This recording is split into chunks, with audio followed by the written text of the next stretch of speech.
Alright, we are on 72 Spruce Street. This roof was done in 2006. Excellent material. Few things that went wrong. Let's see what is right and then we'll see what's wrong. The cap is very good. Excellent. Very good cap here. The way they attach this to the wall, very good. We don't have to redo that. The material they used is modified by Bitumen torch down. They did excellent seam work. You see the seams? Excellent. Nothing wrong with the seams. What went wrong is some technical problem.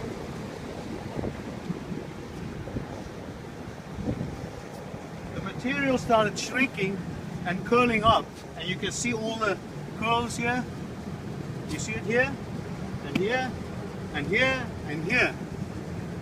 The result of that is it pulls the seams loose.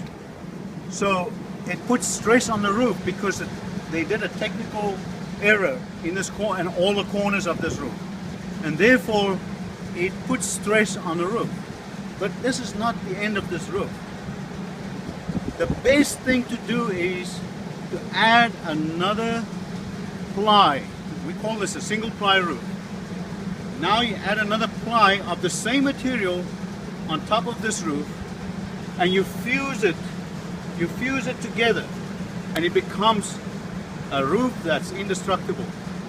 It's exponentially much better than a single ply roof. It's not just another 20 years, you add another 50 years to the roof because you're fusing the two layers together.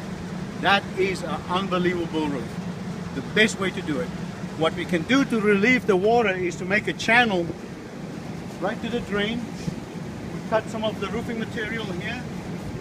We remove some of the roofing material in this area and bring the water all the way here. And we do the same there on the other side. We take some of the roofing material, make it lower, make a channel, and that way we can relieve the water. But that's not really a problem to have water standing. But if the requirement is to remove water, we can make channels to the drains and this roof will be excellent. Go over this roof, that's the best way to do it. Then you're adding another layer of modified onto this roof and you will never have a problem.